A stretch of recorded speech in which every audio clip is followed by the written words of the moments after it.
1972 പുറത്തിറങ്ങിയ ഒരു mystery thriller ചിത്രമാണ് മറവിൽ തിരിവ് സൂക്ഷിക്കുക. ഇവിടെ അകാരണമായി വണ്ടികൾ കൊക്കയിലേക്ക് മറിഞ്ഞ് ആളുകൾ മരണപ്പെടുന്നു. ഇതിന് പിന്നിൽ ഒരു പ്രേതകഥയും അവിടെ പ്രചരിക്കുന്നുണ്ട്. തൻ്റെ അടുത്ത സിനിമയ്ക്ക് വേണ്ടിയുള്ള കഥ എഴുതുന്നതിനായി ജയദേവൻ ആ നിഗൂഢത നിറഞ്ഞ പ്രദേശത്തേക്ക് താമസിക്കാനെത്തുന്നു. തൻ്റെ ഭാവനയിൽ ഉണ്ടാക്കിയ കഥയും യഥാർത്ഥ സംഭവങ്ങളും തമ്മിൽ ജയദേവൻ അറിയാതെ തന്നെ സാമ്യതകൾ വരുന്നു. എന്താണ് യഥാർത്ഥത്തിൽ അവിടെ സംഭവിക്കുന്നത്? സായിപ്പിൻ്റെ പ്രേതമല്ലെങ്കിൽ ആരായിരിക്കും അതിൻ്റെ പിന്നിൽ? ഒരു വെറൈറ്റി ത്രില്ലർ സിനിമ. ആ കഥ ഇങ്ങനെയാണ്. കഥയുടെ തുടക്കത്തിൽ കാണിക്കുന്നത് ധാരാളം അവാർഡുകൾ വാരിക്കൂട്ടിയ ഒരു പ്രൊഡ്യൂസർ കഥാകൃത്തായ ജയദേവനോട് അവരുടെ പുതിയ സിനിമയ്ക്ക് വേണ്ടിയുള്ള കഥയെപ്പറ്റി സംസാരിക്കുന്നതാണ്. ഒരു പ്രേതകഥ എഴുതാനാണ് പ്രൊഡ്യൂസർ ആവശ്യപ്പെടുന്നത്. എന്നാൽ തനിക്ക് അതിനുള്ള അനുഭവ സമ്പത്ത് ഇല്ല എന്നാണ് ജയദേവൻ പറയുന്നത്. മാത്രമല്ല, അങ്ങനെ ഇല്ലാത്ത കാര്യങ്ങളെപ്പറ്റി എഴുതി ജനങ്ങളെ പറ്റിക്കുന്നതിനോട് ജയദേവന് താല്പര്യമില്ല. അപ്പോൾ നിർമ്മാതാവ് ജയദേവനോട് കാര്യങ്ങൾ പറഞ്ഞ് ബോധ്യപ്പെടുത്താനൊക്കെ ശ്രമിക്കുന്നുണ്ട്. ജയദേവൻ, ഒരു പ്രേതകഥ എഴുതി ആ പ്രേതഭയത്തിൻ്റെ പിന്നിലുള്ള അർദ്ധശൂന്യതയെ ബോധ്യപ്പെടുത്തി കൊടുക്കാനുള്ള ബാധ്യത നമുക്കില്ലേ? അങ്ങനെ നിർമ്മാതാവിൻ്റെ ചോദ്യങ്ങൾക്ക് മുന്നിൽ ആശയക്കുഴപ്പത്തിലാവുന്ന ജയദേവൻ ഒടുവിൽ കഥ എഴുതാൻ സമ്മതിക്കുന്നു. നസീറാണ് നമ്മുടെ കഥാനായകനായ ജയദേവൻ. നിർമ്മാതാവ് റെഫറൻസിന് വേണ്ടി കുറച്ച് ഇംഗ്ലീഷ് പുസ്തകങ്ങൾ കൂടി കൊടുക്കുന്നു. അപ്പോൾ ജയദേവൻ അത് ഇഷ്ടപ്പെടുന്നില്ല. എന്ത്, കാപ്പി അടിക്കാനോ? കാപ്പി അടിക്കാൻ ഞാൻ തയ്യാറല്ല എന്ന് പറഞ്ഞ് ജയദേവൻ സ്വന്തം അനുഭവങ്ങളിൽ നിന്നും കഥയുണ്ടാക്കുന്നതിനായി പുറപ്പെടുന്നു. പീരുമേട്ടിലുള്ള ഒരു ഗസ്റ്റ് ഹൗസ് ആണ് ഈ പ്രൊഡ്യൂസർ ജയദേവന് വേണ്ടി അറേഞ്ച് ചെയ്തിരിക്കുന്നത്. കാറിൽ മനോഹരമായ ഒരു യാത്ര. കാറിലിരുന്ന് ജയദേവൻ ഒരു ഡിറ്റക്റ്റീവ് നോവൽ വായിക്കുകയാണ്. അതിലെ സംഭാഷണങ്ങളും വെടിവെച്ചുകളുമെല്ലാം ബാക്ക്ഗ്രൗണ്ടിലൂടെ കേൾപ്പിക്കുന്നുണ്ട്. പെട്ടെന്നൊരു ജീപ്പ് എതിരെ വരികയും ഇവരുടെ കാറ് ബ്രേക്ക് ഇട്ട് നിർത്തുകയും ചെയ്യുന്നുണ്ട്. അപ്പോൾ അവിടെ ഒരു ബോർഡിൽ മറവിൽ തിരിവ് സൂക്ഷിക്കുക എന്ന് എഴുതി വച്ചിരിക്കുന്നത് കാണാം. അങ്ങനെയാണ് അതിൻ്റെ ആ ഒരു ടൈറ്റിൽ കാണിക്കുന്നത്. അടുത്ത സീനിൽ വണ്ടിയുടെ എഞ്ചിൻ തണുപ്പിക്കുന്നതിനായി വണ്ടി വഴിയിൽ നിർത്തിയിടുന്നു. അതിൻ്റെ തൊട്ടുമുകളിലുള്ള വീട്ടിലാണ് ബഹദൂറും കുടുംബവും താമസിക്കുന്നത്. അയാൾ കാറ് കണ്ടതും ഭാര്യയും 2 പെൺമക്കളെയും വിളിച്ചുകൊണ്ട് മുകളിൽ നിന്നും കാറിൻ്റെ അടുത്തേക്ക് ഓടി വന്ന് വണ്ടിയുടെ ടയർ അഴിക്കാനും പിടിക്കാനും ഒക്കെ നോക്കുന്നുണ്ട്. ഇങ്ങനെ വരുന്ന വണ്ടികളുടെ പഞ്ചർ ഒട്ടിക്കലാണ് ബഹദൂറിൻ്റെയും കുടുംബത്തിൻ്റെയും ജോലി. പഞ്ചർ അന്തോണി എന്നാണ് പുള്ളിയുടെ പേര്. ബഹദൂറിൻ്റെ ഭാര്യയുടെ പേര് അള്ളുമറിയ. എന്നാൽ വണ്ടി പഞ്ചറായില്ല എന്നറിയുമ്പോൾ അവർ നിരാശരാകുന്നു. ഈ പഞ്ചർ അന്തോണിയും കുടുംബവും അവിടെ വലിയൊരു ബിസിനസ് തന്ത്രമാണ് മെനഞ്ഞു വച്ചിരിക്കുന്നത്. അതെന്താണെന്ന് വഴിയെ മനസ്സിലാവും. അങ്ങനെ രാത്രി ജയദേവൻ ഗസ്റ്റ് ഹൗസിലെത്തുന്നു. അത് കൊട്ടാരം എന്നാണ് അതിന് പറയുന്നത്. മുത്തയ്യയുടെ കഥാപാത്രമാണ് അവിടുത്തെ വാച്ചർ. നസീർ തന്റെ ഡ്രൈവറെ തിരിച്ചു പറഞ്ഞു വിടുന്നു. ഉറങ്ങാൻ കിടന്ന ജയദേവന് പുറത്ത് ചില ഒച്ചയും അനക്കമൊക്കെ കേട്ട് എഴുന്നേറ്റ് ജനലിന്റെ അടുത്തേക്ക് ചെല്ലുന്നു. ജനൽ തുറന്നു നോക്കിയപ്പോൾ ഒരു സ്ത്രീ രൂപം കണ്ട് ജയദേവൻ ഭയപ്പെടുന്നു. ഈ സമയത്ത് ബീജമൊക്കെ അടിപൊളിയാണ്. അപ്പോഴാണ് പുറത്ത് വാതിലിൽ മുട്ട് കേൾക്കുന്നത്. ധൈര്യം സംഭരിച്ച് വാതിൽ തുറക്കുമ്പോൾ അത് വാച്ചറായിരുന്നു. ചൂടുവെള്ളം വല്ലതും വേണോ എന്ന് ചോദിക്കാൻ വന്നതാണ്. പിന്നാലെ അയാളുടെ മകളും. അവളെയാണ് ജയദേവൻ പുറത്ത് കണ്ടത്. കുറച്ചു കഴിഞ്ഞ് കുന്നിൻ ചെരുവിന് താഴെ ഒരു വണ്ടി മറിയുന്ന ശബ്ദം കേൾക്കുന്നു. എന്നാൽ അതൊക്കെ ഇവിടെ നടക്കുന്നതാണെന്നും ഈ സമയത്ത് അങ്ങോട്ടൊന്നും പോവണ്ട എന്ന് പറഞ്ഞ് വാച്ചർ ജയദേവനെ തടയുകയും ചെയ്യുന്നു. എന്നാൽ ജയദേവൻ കുറച്ചു കഴിഞ്ഞ് രാത്രിയിൽ അങ്ങോട്ട് പോവുകയും 2 അപരിചിതർ അയാളെ ആക്രമിക്കുകയും അയാൾ അവിടുന്ന് രക്ഷപ്പെടുകയും ചെയ്യുന്നു. അങ്ങനെ അന്നത്തെ ദിവസം തീരുകയാണ്. പിറ്റേന്ന് അപകടം നടന്ന സ്ഥലത്തേക്ക് പോകാൻ ഒരു വണ്ടി അന്വേഷിക്കുന്നു ജയദേവൻ. അങ്ങനെ അടൂർവാസിയെ കാണുന്നു. പുള്ളി ജീപ്പ് ടാക്സിയായിട്ട് ഓടിക്കുന്ന ഒരാളാണ്. ജയദേവൻ സിനിമകളുടെ ആരാധകൻ കൂടിയാണ് ഈ കടുവാ കുര്യൻ എന്ന അടൂർവാസി കഥാപാത്രം. അവർ അപകടം നടക്കുന്ന സ്ഥലത്തേക്ക് പോകുന്നു. സെൻട്രൽ എക്സൈസിന്റെ വണ്ടിയാണ് താഴെ കൊക്കയിലേക്ക് വീണത് എന്ന് അവിടെ കൂടി നിന്നവർ പറയുന്നു. ഒരു ഭീതിപ്പെടുത്തുന്ന സ്ഥലമാണ് അവിടം. ഇടയ്ക്കിടെ അതുവഴി വരുന്ന വണ്ടികൾ ഇങ്ങനെ കൊക്കയിലേക്ക് മറിയാറുണ്ട്. പണ്ട് അവിടെ ഉണ്ടായിരുന്ന ഒരു സായിപ്പിന്റെ വണ്ടി ഇതുപോലെ കൊക്കയിലേക്ക് മറിഞ്ഞ് അയാൾ മരിക്കുകയുണ്ടായി. അയാളുടെ പ്രേതമാണ് അവിടെ ഈ അപകടങ്ങളൊക്കെ ഉണ്ടാക്കുന്നതെന്നാണ് പൊതുവെ പ്രചാരത്തിലുള്ളൊരു വിശ്വാസം. ആ വിജനമായ സ്ഥലത്ത് നിന്ന് നോക്കിയാൽ മുകളിൽ ദൂരെയായി ഒരു ബംഗ്ലാവ് കാണാം. അത് ആ സായിപ്പിന്റെ ബംഗ്ലാവായിരുന്നു. അവിടെ ഇപ്പോൾ താമസിക്കുന്നത് KV മേനോൻ എന്നയാളാണ്, നമ്മുടെ തിക്കൃഷിയുടെ കഥാപാത്രം. ജയദേവന് ആ ബംഗ്ലാവിലേക്ക് പോകണം എന്നൊരാഗ്രഹം തോന്നി. തൻ്റെ കഥയെഴുത്തിന് സഹായകമായ എന്തെങ്കിലും കിട്ടുമോ എന്നറിയാൻ. എന്നാൽ ബംഗ്ലാവിൽ ആരും ഉണ്ടായിരുന്നില്ല. അവിടെ ഒരു കല്ലറ പോലെ പണിതു വെച്ചിരിക്കുന്ന ഒരു സ്ഥലമുണ്ട്. അവിടെ നോക്കി നിന്ന ജയദേവനെ 2 പേര് വന്ന് ആക്രമിക്കുന്നു. ആദ്യമൊക്കെ അരുത് എന്നൊക്കെ പറഞ്ഞെങ്കിലും പിന്നെ ജയദേവൻ അവർ 2 പേരെയും ഇടിച്ച് പഞ്ചറാക്കുന്നു. അതിനുശേഷം അവിടെ നിന്നും ജീപ്പിൽ പോകുമ്പോഴാണ് അങ്ങോട്ട് മറ്റൊരു കാർ വരുന്നത്. അത് KV മേനോന്റെ അനന്തരവൾ വിജയശ്രീയുടെ കഥാപാത്രമാണ്. അവളുടെ പേര് ഇന്ദു എന്നാണ്. അതാണ് നമ്മുടെ കഥാനായിക. വിജയശ്രീ ആ ജീപ്പ് പോകുന്നത് നോക്കി നിൽക്കുന്നു. ഇതിനിടയിൽ അടൂർവാസിക്ക് ഒരു പ്രേമമൊക്കെ ഉണ്ട്. അത് മുന്നോട്ട് പോകുമ്പോൾ പറയാം. തിരികെ വീട്ടിലെത്തിയ ജയദേവൻ ഈ സംഭവങ്ങളെല്ലാം കോർത്തിണക്കി തന്റെ ഭാവനയിൽ ഒരു കഥ എഴുതുകയാണ്. കുറച്ചു കഴിഞ്ഞ് പുറത്ത് ഒരു കാർ വന്ന് നിൽക്കുന്ന ശബ്ദം കേട്ടു. ഇത് രാത്രിയിലാണ് ഈ സംഭവം. ജയദേവൻ പുറത്തിറങ്ങി നോക്കുമ്പോൾ ആ കാറിൽ നിന്നും വിൻസെന്റ് ഇറങ്ങി വരുന്നു. മുരുകൻ എന്നാണ് വിൻസെന്റിന്റെ കഥാപാത്രത്തിന്റെ പേര്. ഈ തൊട്ടപ്പുറത്താണ് വാച്ചറും മകളും താമസിക്കുന്നത്.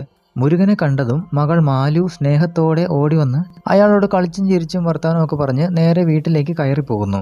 ഈ കാഴ്ച കണ്ട ജയദേവന് വല്ലാത്ത ദേഷ്യം വരികയാണ്. പിന്നീട് കഥ എഴുതാനുള്ള ആ മൂടങ്ങ് പോയി. അപ്പോഴാണ് അടൂർബാസി ഭാവന ഉണരാൻ വേണ്ടി കുറച്ച് കഞ്ചാവ് കൊടുത്തിട്ടുണ്ടായിരുന്നു. ഈ ജയദേവൻ അതെടുത്ത് ഒന്ന് ഇരുത്തി വലിച്ചു കഴിഞ്ഞപ്പോഴേക്കും ജയദേവന്റെ ഭാവന ഹോളിവുഡ് ലെവലിലേക്കാണ് ഉയർന്നത്. പിന്നീട് കാണിക്കുന്നത് ഒരു ജെയിംസ് ബോണ്ട് സിനിമ പോലെ ജയദേവൻ എഴുതുന്ന കഥയിലെ രംഗങ്ങളാണ്. അതായത് ആ കഥയിലെ രംഗങ്ങളാണ് ഇപ്പോൾ കാണിക്കുന്നത്. അതിൽ CID ആയിട്ട് നസീറും അസിസ്റ്റൻ്റായിട്ട് അടൂർബാസിയുമാണ്.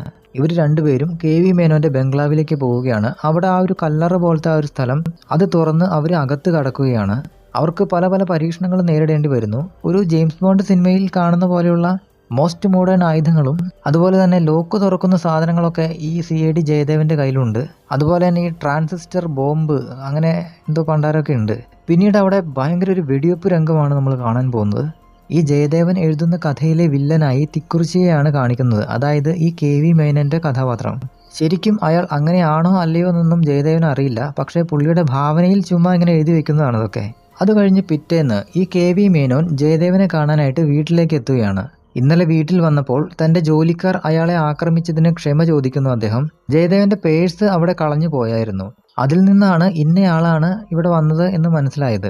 അങ്ങനെ മേനോൻ ജയദേവനെ പരിചയപ്പെട്ട് അയാളോട് സോറിയൊക്കെ പറഞ്ഞതിന് ശേഷം തന്റെ വീട്ടിലേക്ക് ക്ഷണിക്കുകയാണ്. മാന്യനായ വ്യക്തിയാണ് ഈ മേനോൻ എന്ന് ജയദേവൻ ഓർമ്മിക്കുന്നു. പിന്നീട് ജയദേവൻ ഈ മേനോന്റെ ബംഗ്ലാവിലേക്ക് പോകുന്നു. അതിനു മുൻപായിട്ട് കുറച്ച് സംഭവങ്ങളൊക്കെ നടക്കുന്നുണ്ട്. ഇന്നലെ രാത്രിയിൽ ഒരു സംഭവം നടന്നായിരുന്നല്ലോ.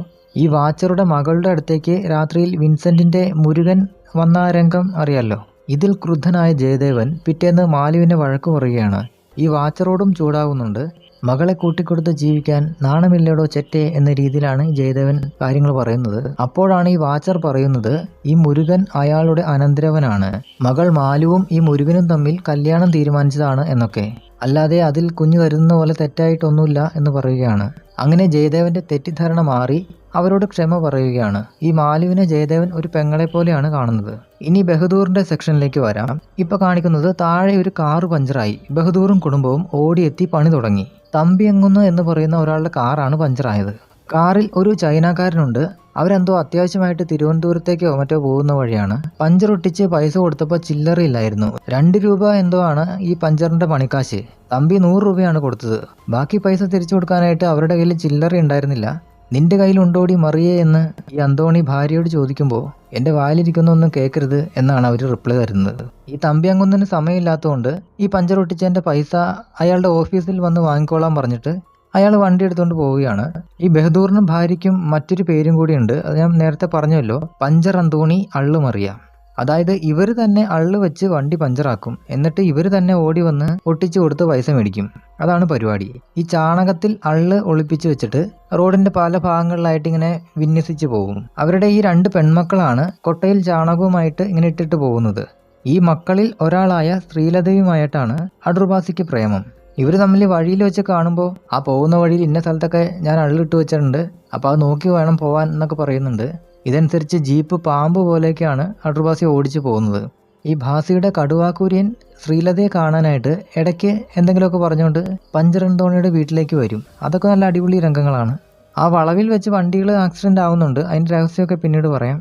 ഇനി ജയദേവൻ KV മേനോന്റെ വീട്ടിലേക്ക് പോകുന്നു. അവിടെ വെച്ചാണ് മേനോന്റെ മകൾ ഇന്ദുവിനോട് പ്രണയം തോന്നുന്നൊക്കെ. അങ്ങനെ വിജയശ്രീ നസീറും പ്രേമത്തിലാവും. മേനോന്റെ ബംഗ്ലാവിൽ വെച്ച് മുരുകനെ കാണുന്നുണ്ട്. ഈ മുരുകന്റെ ക്യാരക്ടർ എപ്പോഴും ഉള്ളിലൊരു ഭയമുള്ള ആളാണ്. മുരുകനെ മറന്നുപോകരുത് വിൻസെന്റിന്റെ കഥാപാത്രം, അതായത് വാച്ചറുടെ അനന്തരവൻ മാലുവിനെ കെട്ടാൻ പോകുന്ന ആൾ. ഇനി ഈ കഥാപാത്രങ്ങളെല്ലാം തമ്മിൽ ഒന്ന് കണക്റ്റ് ആവണ്ടേ? അതെങ്ങനെയാണെന്ന് വെച്ചാൽ ശ്രദ്ധിച്ച് കേൾക്കണം. തിക്കുറിശ്ശിയുടെ അനന്തരവള് ഇന്ദുവിന്റെ ഡാൻസ് പ്രോഗ്രാമാണ്. അപ്പോൾ വിജയശ്രീയുടെ ഈ ഡാൻസ് കാണാനായിട്ട് ജയദേവൻ എസ്റ്റേറ്റ് മുതലാളി തമ്പിയങ്ങുന്ന്, തമ്പി എന്ന് പറയുന്നത് ഗോവിന്ദൻകുട്ടിയുടെ കഥാപാത്രം, അദ്ദേഹമാണ് സിനിമയുടെ ഒറിജിനൽ കഥ എഴുതിയിരിക്കുന്നത്. അങ്ങനെ അവരൊക്കെ വരും. ഗസ്റ്റ് ഹൗസിലേക്ക് വന്ന രാത്രി ജയദേവനെ 2 പേർ ആക്രമിച്ചില്ലേ, അവർ തമ്പിയുടെ കൂടെ ഉണ്ടായിരുന്നു. അപ്പോൾ ജയദേവന് എന്തൊക്കെ സംശയം തോന്നിയിട്ട് ഈ തമ്പി ആരാണെന്ന് അറിയണം എന്നൊരു ജിജ്ഞാസ തോന്നി. അതിനുവേണ്ടി കടുവ കുര്യന്റെ ജീപ്പിൽ എസ്റ്റേറ്റിലേക്ക് പോകാൻ തുടങ്ങുമ്പോൾ പഞ്ചർ അന്തോണിയും വരുന്നു. അന്നത്തെ ആ പഞ്ചർ ഒട്ടിച്ചതിന്റെ പൈസ കൊടുത്തില്ലല്ലോ, അത് മേടിക്കാനായിട്ടാണ്.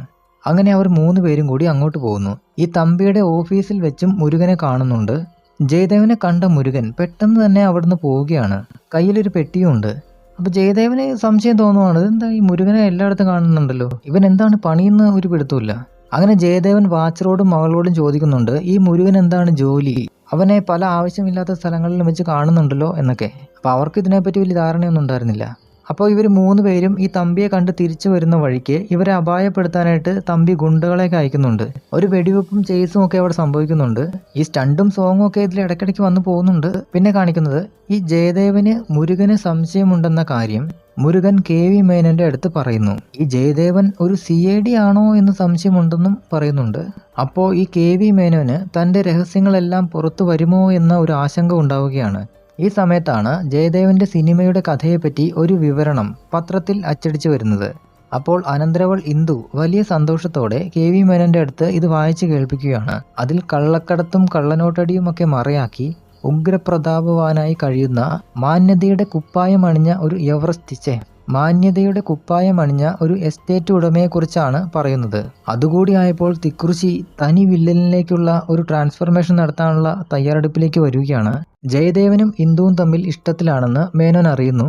ആ ബന്ധം നടക്കില്ല എന്ന് മേനോൻ തറപ്പിച്ചു പറയുന്നു. എന്നാൽ ജയദേവനെ വീട്ടിലേക്ക് വിളിപ്പിച്ചിട്ട് ഈ മേനോൻ പറയും, എനിക്ക് നിങ്ങളുടെ ബന്ധത്തിന് സമ്മതമാണെന്നൊക്കെ പറഞ്ഞ് വളരെ സന്തോഷത്തോടെ ഈ ജയദേവനെ പറഞ്ഞയക്കുന്നു. ഈ ജയദേവൻ അവിടെ നിന്നും കുര്യന്റെ ജീപ്പിൽ മടങ്ങുമ്പോൾ തൻ്റെ അനുയായികൾക്ക് ജയദേവനെ കൊല്ലാനുള്ള നിർദ്ദേശം കൊടുക്കുകയാണ് KV മേനോൻ. എന്നാൽ അവർ പോകുന്ന ജീപ്പ് ഇടയ്ക്ക് വെച്ച് പഞ്ചറാകുന്നു. ഈ അള്ളുമറിയും പെൺമക്കളും റോഡിൽ പലയിടങ്ങളിലായിട്ട് അള്ളു വെച്ച് പോകാറുള്ള കാര്യം അറിയാമല്ലോ. അതുകൊണ്ട് ഇതുപോലെ ചില ഗുണങ്ങളും ഉണ്ടാകും. അപ്പോൾ അവരുടെ വണ്ടി പഞ്ചറായിട്ട് വഴി കിടക്കുകയാണ്. അപ്പോൾ മറ്റൊരു ജീപ്പ് അവർക്ക് മുൻപേ ചീറിപ്പാഞ്ഞു പോകുന്നു. ഈ പോയ ജീപ്പ് ആ വളവിലെത്തുമ്പോൾ എതിരെ ഒരു ജീപ്പ് കാണുകയും അയാൾ അപ്പോൾ തന്നെ പെട്ടെന്ന് ജീപ്പ് വെട്ടിച്ച് മാറ്റുമ്പോൾ അതിന്റെ നിയന്ത്രണം വിട്ട് കൊക്കയിലേക്ക് മറിയുകയും ചെയ്യുന്നു. ജയദേവനും കുര്യനും ഇത് കണ്ട് ഞെട്ടിപ്പോവുകയാണ്. ജീപ്പ് പഞ്ചറായതുകൊണ്ട് അവർക്ക് അപകടം ശരിക്കും അവർക്ക് സംഭവിക്കേണ്ടിരുന്ന അപകടമാണ്. ഇപ്പോൾ നമുക്ക് വ്യക്തമാകും ഇതെല്ലാം മേനോനാണ് ചെയ്യുന്നതെന്ന്. ഇനി മറ്റൊരു വില്ലൻ കൂടിയുണ്ട്. അത് ബിസിനസ്സുകാരനും എസ്റ്റേറ്റ് ഉടമയൊക്കെ ആയ തമ്പി മുതലാളിയാണ്. ഈ മേനോനും തമ്പിയും തമ്മിൽ വഴക്കാണെന്നാണ് പൊതുവെ ഒരു ധാരണ പടർത്തിയിരിക്കുന്നത്. കാരണം ഇവർ തമ്മിൽ കോണ്ടാക്ട് ഇല്ല എന്നറിയിക്കുന്നതിന് വേണ്ടിയിട്ടാണ് അങ്ങനെ ഒരു തന്ത്രം. വിൻസെന്റിന്റെ കഥാപാത്രം മുരുകൻ ഇവർക്ക് 2 പേർക്കും വേണ്ടിയാണ് കള്ളക്കടത്ത് ജോലികളൊക്കെ ചെയ്യുന്നത്. ജയദേവൻ മുരുകനെ ഉപദേശിച്ച് അവന്റെ മനസ്സ് മാറ്റാൻ ശ്രമിക്കുന്നു. മാലുവും അവനെ നേർവഴിക്ക് കൊണ്ടുവരാൻ ശ്രമിക്കുന്നുണ്ട്. താൻ ഇതെല്ലാം ഉപേക്ഷിക്കാമെന്ന് മുരുകൻ മാലുവിനോട് പറയുന്നു. പിന്നെ കാണിക്കുന്നത് കുരുതിപ്പാറയിൽ ഒരു ഉത്സവം നടക്കുകയാണ്. ആട്ടവും പാട്ടും ഒക്കെ ഉണ്ട്. ഇതിനിടയിൽ പഞ്ചറന്തോണിയും അള്ളുമറിയയും പിള്ളേരും കൂടി അവിടെ ബലൂൺ കച്ചവടം ഒക്കെ നടത്തുന്നുണ്ട്. പാട്ടും ഡാൻസും ഒക്കെ കഴിഞ്ഞപ്പോഴേക്കും ജയദേവനെയും കുര്യനെയും ഗുണ്ടകൾ ആക്രമിക്കുന്നു. പിന്നെ പൊരിഞ്ഞ ഫൈറ്റ്. ഇത് കണ്ട് ഓടിയെത്തിയ മുരുകൻ ജയദേവന്റെ ഒപ്പം ചേരുന്നു. പിന്നെ എല്ലാവരും കൂടി ഒരുമിച്ച് ഇന്ന് ഗുണ്ടകളെ അടിച്ച് തുരത്തുന്നു. അങ്ങനെ ഹാപ്പിയായി എല്ലാവരും കെട്ടിപ്പിടിച്ച് ആ രംഗം അവസാനിക്കുന്നു. പിറ്റേന്ന് മുരുകൻ ഈ KV മേനോന്റെ അടുത്ത് വന്ന് താൻ ഇനി ഈ ജോലിക്കില്ല എന്ന് പറയുന്നു. ഇവിടെ നിന്നും എങ്ങോട്ടെങ്കിലുമൊക്കെ പോയി കല്യാണം കഴിച്ച് മാന്യമായിട്ട് ജീവിക്കണം എന്നൊക്കെയാണ് മുരുകന്റെ ആഗ്രഹം. മേനോൻ അതെല്ലാം ഓക്കെ പറയുന്നു. എനിക്ക് കല്യാണത്തിന് എന്തെങ്കിലും സഹായമൊക്കെ ഞാൻ ചെയ്യാമെന്നൊക്കെ പറയുന്നുണ്ട്. അങ്ങനെ അതൊക്കെ കേട്ടപ്പോൾ മുരുകനും ഹാപ്പിയായി. പുള്ളി കാറിൽ തിരിച്ചു പോവുകയാണ്. പിന്നീട് എന്താണ് സംഭവിക്കുന്നതെന്ന് നിങ്ങൾക്ക് ഊഹിക്കാമല്ലോ. അതെ, മുരുകനെ കൊല്ലാൻ തീരുമാനിക്കുകയാണ്. സന്തോഷത്തോടെ തിരിച്ചു പോകുന്ന മുരുകൻ ആ മറവിൽ വെച്ച് ആക്സിഡന്റ് ആവുന്നു. മുരുകന്റെ വണ്ടി കൊക്കയിലേക്ക് മറിഞ്ഞ് മുരുകൻ മരണപ്പെടുന്നു. മാലു അങ്ങനെ തീരാ ദുഃഖത്തിലാവുന്നു. അമ്മാവന്റെ പ്രവൃത്തികളിൽ എന്തൊക്കെയോ ദുരൂഹതകൾ ഉണ്ടെന്ന് ഇന്ദു ജയദേവനോട് പറയുന്നു. അവർ തമ്മിൽ സംസാരിക്കുന്നത് കാറിൽ വരുന്ന തമ്പി അദ്ദേഹം കാണുന്നു. ഈ കാര്യം തമ്പി KV മേനോന്റെ അടുത്ത് നിന്ന് പറയുന്നു. അപ്പോൾ വീട്ടിലെത്തിയ ഇന്ദുവിനെ KV മേനോൻ ശകാരിക്കുന്നു, കൊല്ലുമെന്നൊക്കെ ഭീഷണിപ്പെടുത്തുന്നു. അങ്ങനെ അവസാനം മേനോന്റെ അടിയേറ്റ് ഇന്ദു ബോധരഹിതയായി മരണപ്പെടുന്നു. ഇന്ദുവിന്റെ ബോഡി എവിടെയെങ്കിലും മറവ് ചെയ്യാൻ തമ്പിയെ ഏൽപ്പിക്കുന്നു. തമ്പി ബോഡി കാറിൽ കിടത്തി അവിടെ നിന്നും പോകുന്നു. അപ്പോഴാണ് വഴിമധ്യേ വണ്ടി പഞ്ചറാവുന്നത്. ഈ അള്ളുമറിയുടെ കഥയിലെ ഒരു കഥാപാത്രം പോലെയാണ്. കറക്റ്റ് ടൈമിലായിരിക്കും അവന്റെ എൻട്രി. എന്നാൽ അള്ളുമറിയും പെമ്പിള്ളേരും പശു ചാണകം ഇടുന്ന പോലെ അള്ളിട്ട് പോയാലും ചിലപ്പോൾ ഒരു വണ്ടി പോലും അതിൽ കയറിയെന്ന് വരില്ല. അവർ ചെയ്യുന്ന ഈ പ്രവൃത്തി കൊണ്ട് വലിയ ലാഭമൊന്നും അവർക്കില്ല. ജസ്റ്റ് അരി മേടിക്കാനുള്ള പണി കിട്ടിയാലായി, അത്രമാത്രം. അപ്പോൾ തമ്പി സ്വയം സ്റ്റെപ്പിനെയൊക്കെ മാറിയിടാനായിട്ട് ശ്രമിക്കുമ്പോഴാണ് പഞ്ചർ അന്തോണിയും ഫാമിലിയും ഓടി വരുന്നത്. അവരേത് പാതിരാത്രിയാണെങ്കിലും ഒരു വർക്ക് കിട്ടാൻ വേണ്ടി നോക്കിയിരിക്കുകയാണ്.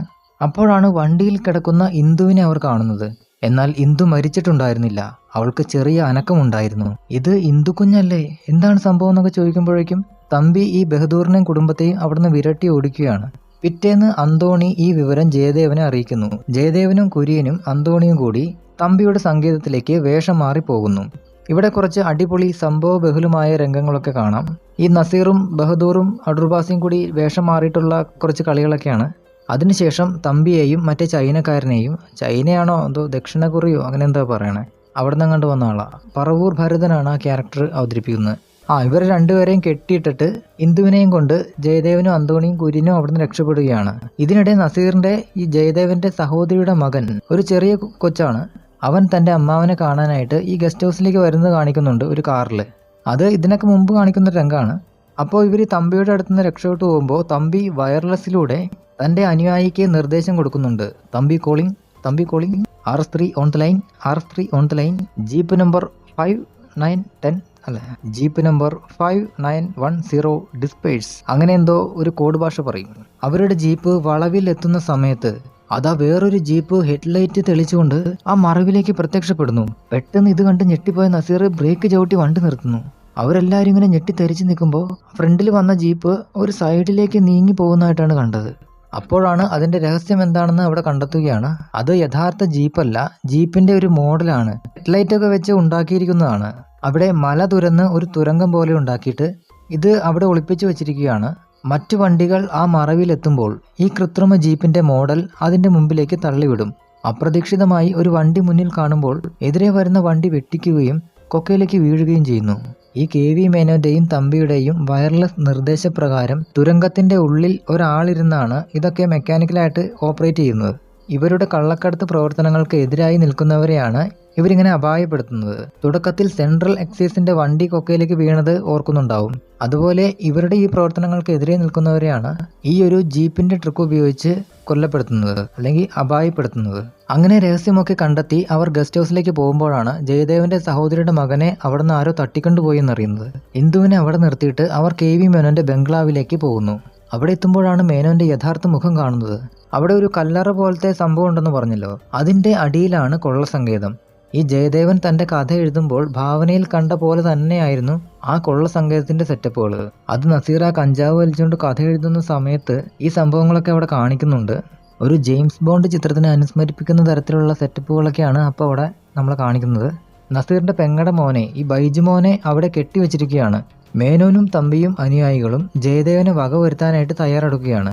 എന്നാൽ ഈ കൊള്ളസങ്കേതത്തിന്റെ രഹസ്യങ്ങൾ ഒന്നും തനിക്ക് അറിയില്ല എന്നും താൻ കഥയിൽ എഴുതിയത് തന്റെ ഭാവനയിൽ വിരിഞ്ഞ കാര്യങ്ങൾ മാത്രമാണ് എന്നും ജയദേവൻ അവരോട് പറയുന്നു. എന്നാൽ ജയദേവൻ ഒരു പോലീസ് ഓഫീസറാണെന്നാണ് അവർ വിശ്വസിക്കുന്നത്. അവർക്കെതിരെ എന്തൊക്കെ നീക്കങ്ങളാണ് നടത്താൻ പോകുന്നതെന്നും എങ്ങനെ ഈ സങ്കേതവും രഹസ്യങ്ങളും ഒക്കെ കണ്ടെത്തിയെന്നാണ് അവർ ചോദിക്കുന്നത്. ഇതെല്ലാം ഭാവനയാണെന്നും പറഞ്ഞ് ഞങ്ങളെ വിഡ്ഢികളാക്കാൻ നോക്കണ്ട എന്ന് അവർ പറയുന്നു. ഒരു കൊള്ളസങ്കേതത്തിന് വേണ്ട എല്ലാ ഫെസിലിറ്റീസും അവിടെ ഉണ്ടായിരുന്നു. ഒരു ബട്ടൺ അമർത്തുമ്പോൾ ധാരാളം ആണികൾ നിറഞ്ഞ 2 മരപ്പലകകൾ ഈ ബൈജുമോന്റെ നേർക്ക് ഇങ്ങനെ നീങ്ങിക്കൊണ്ടിരിക്കും. അങ്ങനെയാണ് നസീറിനെ മാനസികമായിട്ട് പീഡിപ്പിച്ചുകൊണ്ടിരിക്കുന്നത്. അവിടെ നല്ല കിഡിലൻ ബാക്ക്ഗ്രൗണ്ട് മ്യൂസിക് ഒക്കെയാണ് ഈ സമയത്ത്. അപ്പോൾ തക്ക സമയത്ത് കുര്യൻ ഈ അടൂർബാസി വന്നിട്ട് ഈ ബട്ടൺ ഓപ്പറേറ്ററെ തലക്കടിച്ച് വീഴ്ത്തി ആ ബട്ടൺ ഓഫ് ചെയ്യുകയാണ്. പിന്നെ ബാസി ബഹദൂർ നസീർ കോമ്പിനേഷന്റെ ഒരു തകർപ്പൻ ഫൈറ്റാണ്. കൊള്ളക്കാരുടെ റോബോട്ടിക് സംവിധാനങ്ങളൊക്കെ നിഷ്പ്രഭമാക്കിക്കൊണ്ട് ജയദേവനും കുര്യനും അന്തോണിയും മുന്നേറുകയാണ്. അങ്ങനെ ആ ഫൈറ്റിന്റെ അവസാനം പോലീസുകാരെത്തി ഈ കൊള്ളക്കാരെയൊക്കെ അറസ്റ്റ് ചെയ്യുകയാണ്. മേനോന്റെയും തമ്പിയുടെയും മാന്യതയുടെ മുഖം മൂടി അവിടെ വലിച്ചു കീറപ്പെടുന്നു. അങ്ങനെ അവസാനം ജയദേവൻ ഇന്ദുവിനെയും ബൈജുവിനെയും കൂട്ടി കാറിൽ നാട്ടിലേക്ക് പുറപ്പെടുന്നു. ഇതിൽ മുരുകന്റെ മരണം ഒരു തീരാ നഷ്ടമാണ്. പാവം ആ മാലുവിന്റെ കാര്യം വളരെ പരിതാപകരമാണ്. അപ്പോൾ ഇവർ പോകുന്ന വഴിക്ക് വഴിമധ്യേ പഞ്ചർ അന്തോണി, കടുവ കുര്യൻ, അള്ളുമറിയ, അവരുടെ 2 പെൺമക്കൾ ഇവരെല്ലാവരും കൂടി കാറ് തടഞ്ഞു നിർത്തുന്നു. ഇവർക്ക് മംഗളാശംസകൾ നൽകി അവരെ യാത്രയാക്കുകയാണ്. ഇന്ന് വഴിയിൽ അള്ളൊന്നും ഇട്ടിട്ടില്ല, അതുകൊണ്ട് സുഖമായി ഓടിച്ചു പൊക്കോളാൻ പറയുകയാണ്. അങ്ങനെ ഒരു ചിരിയോടെ ഈ മനോഹരമായ മിസ്റ്ററി ത്രില്ലർ സിനിമ അവസാനിക്കുകയാണ്. അവരുടെ കാറ് ആ വളവ് തിരിഞ്ഞ് ദൂരേക്ക് മറയുന്ന സ്ഥലത്ത് ദി എൻഡ്. നല്ല കിടിലൻ സിനിമ, ഒന്നും പറയാനില്ല.